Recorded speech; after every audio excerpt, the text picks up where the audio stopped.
বড় মেয়ে অনন্যা থালা বাসন মাজছিল। পড়ার টেবিল থেকে ছোট মেয়ে তন্নির হাসির শব্দ পাওয়া যাচ্ছে।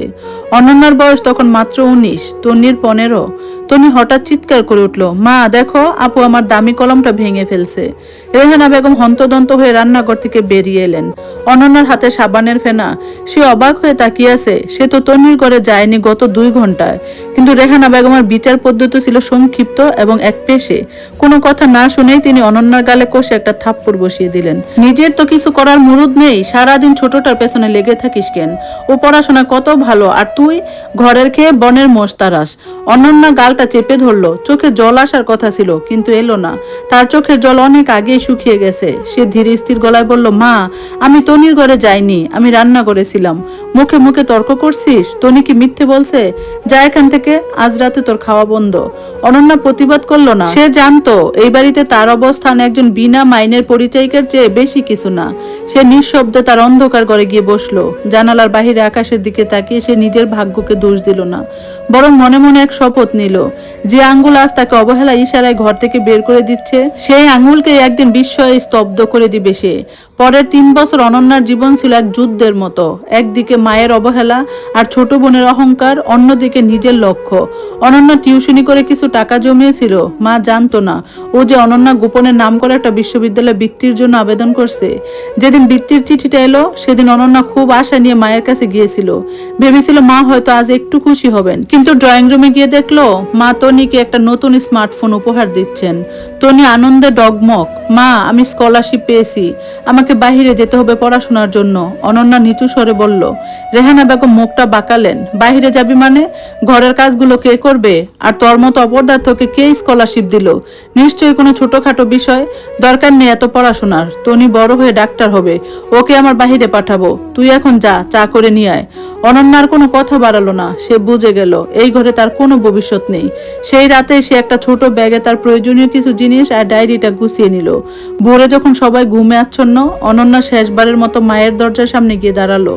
তার মনে হলো একবার ডাক দিয়ে বলি, মা আমি চললাম, কিন্তু পরক্ষণে মনে হলো মা তো তাকে চান না। সে কোনো চিঠি লিখে গেল না, শুধু সদর দরজাটা আলতো করে টেনে দিয়ে বেরিয়ে এলো রাজপথের অন্ধকার চিত্রে। পকেটে মাত্র কয়েকশো টাকা আর বুকের ভেতর এক অদ্ভুত জেদ। অচেনা শহর ও নতুন পরিচয়। শহরটা ছিল বড়ই নির্মম। অনন্যাকে প্রথম কয়েক মাস লড়তে হয়েছে অস্তিত্ব রক্ষার জন্য। দিনে ক্লাস আর রাতে কল সেন্টারে কাজ, এভাবে কাটছিল তার সময়। কিন্তু তার মেধাকে কেউ দাবিয়ে রাখতে পারেনি। ফিন্যান্স এবং ইনভেস্টমেন্ট ব্যাংকিং এর জটিল সব সমীকরণ তার কাছে ছিল পানির মতো সহজ।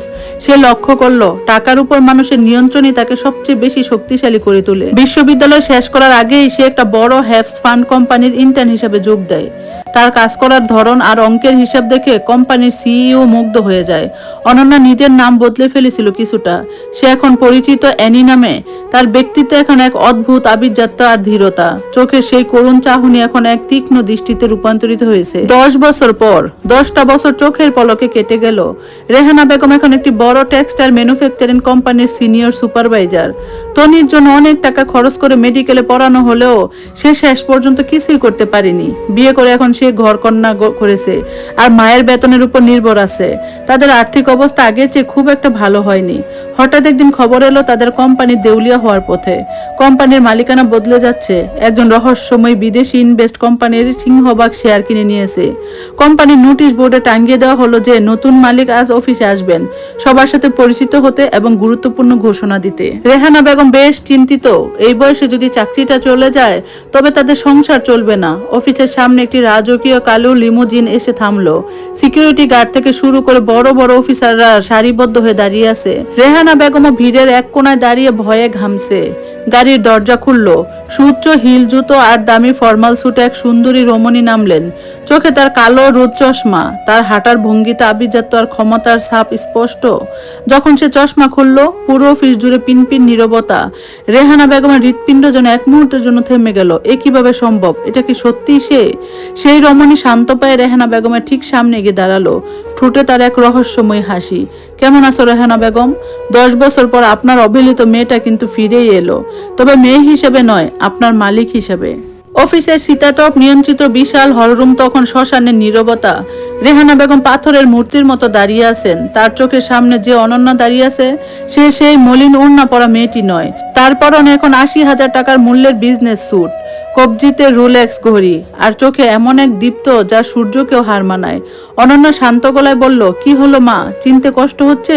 হোয়ারই কথা, যাকে ঘর থেকে বের করে দিয়েছিলেন তার তো ফুটপাতে পড়ে মরে যাওয়ার কথা ছিল। সে আজ আপনার হুকুমদাতা হয়ে ফিরছে। এটা তো আপনার দুঃস্বপ্নের ছিল। রেহানা বেগম ঠোঁট কাঁপছে। তিনি অস্ফুটিত স্বরে বললেন, অনন্যা তুই তুই এত বড় হয়ে গেছিস? অনন্যা হাসলো, তবে সেই হাসিতে কোনো মমতা ছিল না। সে তার ব্যক্তিগত সহকারীর দিকে তাকিয়ে বলল, মিস্টার রহমান, আজ থেকে এই কোম্পানির নাম বদলে অনন্যা ফ্রিল্যান্সিং টেক্সটাইল হবে। আর হ্যাঁ, গত 10 বছরে যারা এই কোম্পানির অলস সম্পদ হয়ে বেতন নিচ্ছে তাদের তালিকাটা আজ বিকেলের মধ্যে আমার টেবিলে চাই। একথা বলে অনন্যা নিজের কেবিনের দিকে হাঁটা দিল। যাওয়ার পর একবার পিছনে ফিরে দেখলো না তার জন্মদাত্রী মা সেখানে কতটা অসহায় বোধ করছে। অনন্যা তার আলিশান কেবিনে বসে ল্যাপটপের স্ক্রিনে কোম্পানির ফাইলগুলো দেখছিল। আসলে সে শুধু এই কোম্পানি লাভজনক করার জন্য আসেনি। সে জানতো রেহানা বেগম এখানে কাজ করেন। সে চেয়েছিল তার সফলতার দাপট ঠিক সেই জায়গায় দাঁড়িয়ে দেখাতে যেখানে তাকে সবচেয়ে বেশি ছোট করা হয়েছিল। এমন সময় তার ফোনের স্ক্রিনে তন্নির নাম ভেসে উঠল। তন্নি জানতো না যে অনন্যাই নতুন মালিক। সে মায়ের কাছ থেকে শুনে সাথে সাথে ফোন দিয়েছে। হ্যালো আপু, তুই নাকি ফিরেছিস? মা বলল তুই অনেক বড় ইনভেস্টর হয়েছিস। শোন না, আমার একটা ছোট ঝামেলা হয়েছে। আমার স্বামীর ব্যবসার মন্দা চলছে। তুই কি পারিস না কয়েকটা টাকা দিয়ে আমাদের একটু সাহায্য করতে? আর মা তো বুড়ো হয়ে গেছে, ওর চাকরিটা কি কনফার্ম থাকবে? অনন্যা ফোনের ওপাশে তনির লুপুট কণ্ঠস্বর শুনে একটা দীর্ঘশ্বাস ফেললো। তনি এখনো বদলায়নি। সে আজও মনে করে সে যা চাইবে অনন্যা তাই দিবে। অনন্যা ঠান্ডা গলায় বলল, তনি, টাকা আকাশ থেকে পড়ে না। আর আমি এখানে দান খয়রাত করতে আসিনি। মা কি চাকরি করতে পারবে কিনা সেটা নির্ভর করবে তার যোগ্যতার উপর। আর তোর হাজবেন্ডের জন্য আমার কাছে কোনো টাকা নেই। মনে আছে একদিন তুই আমার পেন্সিল বক্সটা ভেঙেছিলি আর মা আমাকে মেরে ঘর থেকে বের করে দিয়েছিল? সেই পেন্সিল বক্সের দাম আজ আমি সুদে আসলে হিসাব করছি। একথা বলে অনন্যা ফোনটা কেটে দিল। তনির ওপাশে স্তম্ভিত হয়ে দাঁড়িয়ে রইল। দুপুর গড়িয়ে বিকেল হলো। রেহানা বেগম সাহস সঞ্চয় করে অনন্যার কেবিনে ঢুকলেন। অনন্যা তখন ফাইল সই করতে ব্যস্ত। সে মাথা না তুলে বলল, বলুন মিসেস রেহানা, আপনার কি বলার আছে? মা ডাকের বদলে মিসেস রেহানা শুনে রেহানা বেগমের বুকটা ফেটে যাচ্ছিল। তিনি বললেন, অনন্যা, আমাকে ক্ষমা কর মা, আমি ভুল করেছিলাম। আমি ছোট মেয়েকে ভালোবাসতে গিয়ে তোকে অবহেলা করেছি, কিন্তু তুই তো আমার রক্তই। অনন্যা কলমটা রাখলো। তীক্ষ্ণ চোখে মায়ের দিকে তাকিয়ে বলল, রক্ত? যে রক্তে গালি খেয়ে আমি বড় হয়েছি আজ তার দোহাই দিচ্ছেন? যেদিন বৃষ্টিতে ভিজে আমি স্কলারশিপের চিঠি নিয়ে এসেছিলাম সেদিন কি আমার রক্ত আপনার নিজের মনে হয়নি? যেদিন তনির মিথ্যে অভিযোগে আপনি আমার গালে চড় মেরেছিলেন সেদিন কি একবারও মনে হচ্ছিল না যে আমি আপনার বড় মেয়ে? রেহানা বেগমের মাথা নিচু করে কাঁদছিলেন। অনন্যা উঠে দাঁড়িয়ে জানালার ধারে গেলেন। মা, আমি আপনাকে চাকরি থেকে বের করব না, কারণ আপনি বেকার হয়ে গেলে আমার প্রতিশোধ নেওয়ার আনন্দটা মাটি হয়ে যাবে। আপনি এই কোম্পানিতে কাজ করবেন, কিন্তু আমার মা হিসেবে নয়, একজন সাধারণ কর্মী হিসাবে। আমি চাই আপনি প্রতিদিন সকালে আমাকে ম্যাম বলে সম্বোধন করবেন এবং অফিসের নিয়ম মেনে চলবেন। আপনার প্রমোশন আটকে দেওয়া হয়েছে। আপনি বাকি জীবন এই পদের উপর নির্ভর করে থাকবেন। এটা ছিল এক নীরব কিন্তু কঠোর শাস্তি। অনন্যা চায় তার মা প্রতিদিন তাকে দেখুক এবং প্রতি মুহূর্তে উপলব্ধি করুক তিনি কি হারিয়েছেন। সপ্তাহ খানেক পর অফিস একটা বড় অডিট হলো। দেখা গেল রেহানা বেগমের অধীনে থাকা স্টক ডিপার্টমেন্টের অনেক টাকার গরমিল। এই কাজটা আসলে তনির স্বামী অনন্যার অগোচরে করেছে, রেহানা বেগমকে ব্যবহার করে। রেহানা বেগম না বুঝে কিছু ফাইল সই করেছিল। আইন অনুযায়ী রেহানা বেগম জেল হতে পারে। পুলিশ যখন অফিস এলো তখন রেহানা বেগম আতঙ্কে জ্ঞান হারানোর দশা। তিনি অনন্যার কেবিনের সামনে গিয়ে আশ্রয় পড়লেন। অনন্যা, বাঁচা আমাকে, আমি সত্যি বলছি আমি কিছু জানি না। টনি আমাকে বলেছিল সই করতে, তাই করেছি। তুই না বাঁচালে পুলিশ আমাকে নিয়ে যাবে। অফিসের সবাই দেখছে। প্রভাবশালী ইনভেস্টর অনন্যা তার চেয়ার থেকে উঠে দাঁড়ালো। তার সামনে আজ এমন এক সন্ধিক্ষণ যেখানে একদিনে তার অতীতের ক্ষত আর অন্যদিকে তার নৈতিকতা। অনন্যা ধীর পায়ে বেরিয়ে এলো। পুলিশের ইন্সপেক্টরকে উদ্দেশ্য করে বলল, অফিসার, অপরাধ যেই করুক সে সাজা পাবে। তিনি যদি আমার মাও হন তবুও আইনের ঊর্ধ্বে কেউ নন। তবে সে একটু থামলো। পুরো অফিস নিস্তব্ধ। টনিও সেখানে হাজির হয়েছে মাকে বাঁচাতে নয়, বরং অনন্যার পা ধরতে। হয়তো টাকা পাওয়া যাবে সেই আশায়। অনন্যা এবার তার চূড়ান্ত চালটি চাললো। সে বলল, অফিসার, এই গরমিলের আসল মাস্টার মাইন্ড আমার এই ছোট বোন আর তার স্বামী। আপনি তাদের গ্রেফতার করুন। আর মা, তিনি তো শুধু একজন অযোগ্য কর্মচারী। তার চাকরি আজ থেকে নট। তাকে জেলে পাঠানোর দরকার নেই। সে এখন রাস্তায় ভিক্ষে করুক কিংবা তনির সংসারে গিয়ে থাকুক, সেটা আমার দেখার বিষয় নয়।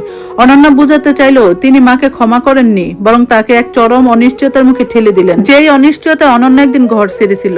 ক্ষমতার দাপটে মানুষকে হারানো যায়, কিন্তু মনের শান্তি কি কেনা যায়? অনন্যা শহরের শ্রেষ্ঠ ইনভেস্টর, কিন্তু তার বিশাল অট্টালিকার রাতে নীরবতা তাকে বারবার প্রশ্ন করে, সে কি সত্যি জিততে পেরেছে? অফিস থেকে বের হওয়ার পর থেকে রেহানা বেগমের পৃথিবীটা যেন হঠাৎ ছোট হয়ে এলো। তন্নি আর তার স্বামী গ্রেফতার হওয়ার পর তাদের সমস্ত সম্পত্তি বাজেয়াপ্ত করা হয়েছে ঋণের দায়ে। রেহানা বেগম ভেবেছিল তন্নি তাকে আশ্রয় দেবে, কিন্তু যার জন্য তিনি বড় মেয়েকে ত্যাগ করেছিলেন সেই আদরের তন্নি আজ শ্রীগড়ে। রেহানা বেগম এখন ঘর ছাড়া, তার পরনে সেই পুরনো সুতির শাড়ি যা তিনি অনন্যার ছোটবেলায় পরতেন। তিনি এখন বুঝতে পেরেছেন অনন্যা কেন তাকে জেলে পাঠায়নি। জেলখানে অন্তত দুমুঠো অন্ন আর মাথার উপর ছাদ মিলত, কিন্তু বাহিরের এই খোলা আকাশের নিচে তার কোনো ঠিকানা নেই। অনন্যা তাকে সেই নিঃসঙ্গতার স্বাদ দিতে চেয়েছে যা সে নিজে 10 বছর আগে পেয়েছিল। শহরের সবচেয়ে দামি ফ্ল্যাটের ব্যালকনিতে দাঁড়িয়ে অনন্যা নিচের শহর দেখতেছিল, হাতে তার এক মগ কালো কফি। অফিসের সেই ঘটনার পর সপ্তাহখানেক কেটে গেছে। সে খবর পেয়েছে তার মা এখন শহরের একটি ছোট্ট বস্তির পাশে এক বৃদ্ধাশ্রমে বারান্দায় রাত কাটান। তার পিএ মিস্টার রহমান ঘরে ঢুকে নিচু স্বরে বললেন, ম্যাম, আপনি যা বলেছিলেন তাই হয়েছে। আপনার মা কোনো আত্মীয়ের কাছে সাহায্য পাননি।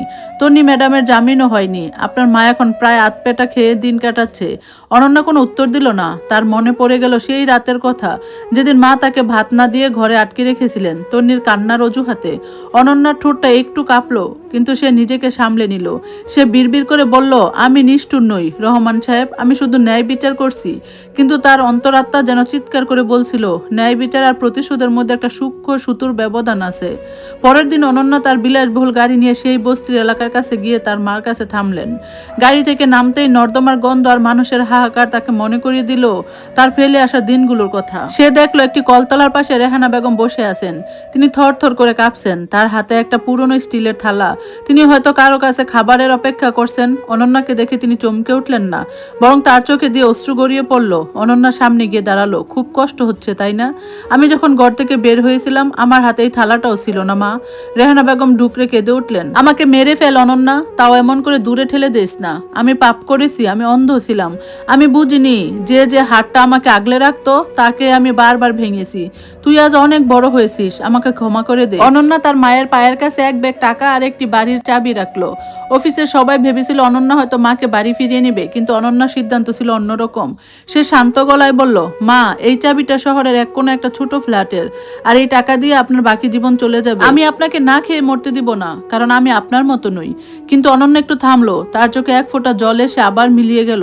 কিন্তু ওই বাড়িতে আপনার সাথে থাকার মতো কোনো সন্তান নেই। তন্নি তার কর্মফল ভোগ করছে, আর অনন্যা তো সেই রাতেই মারা গেছে যেদিন আপনি তাকে বাড়ি থেকে বের করে দিয়েছিলেন। এখন সে আপনার সামনে দাঁড়িয়ে আছে, সে কেবল একজন ইনভেস্টর যে তার ছোটবেলার ঋণের একটা অংশ আজ শোধ করে দিল। রেহানা বেগম চাবি আর টাকা নিয়ে ওই ফ্ল্যাটে উঠলেন ঠিকই, কিন্তু সেখানে কোনো প্রাণ নেই। সারাদিন তিনি জানালার পাশে বসে অনন্যার আসার পথ চেয়ে থাকেন, কিন্তু অনন্যা আর কোনোদিন আসেনি। অনন্যা তার ব্যবসার আর সফল হলো। সে এখন দেশের অন্যতম ক্ষমতাধর নারী, কিন্তু তার বড় অফিসের টেবিলে রাখা একটা পুরনো ফ্রেমে একই ছবি আছে। সেখানে মা তাকে জড়িয়ে ধরে আছে। গল্পের শেষে জিতে গেল অনন্যার জেদ, কিন্তু হেরে গেল একটি পরিবার। সমাজ শিখলো অবহেলার বীজ থেকে কোনোদিন ভালোবাসার ফসল ফলে না। আর মা শিখলেন সন্তানদের মধ্যে বৈষম্য করা মানে নিজের বার্ধক্যের ছাদটা নিজের হাতে ভেঙে ফেলা। ধন্যবাদ সবাইকে। গল্পটা কেমন লাগলো অবশ্যই জানাবেন, আর এরকম সুন্দর সুন্দর গল্প শুনতে সাথেই থাকবেন। আজকের মতো আল্লাহ হাফেজ।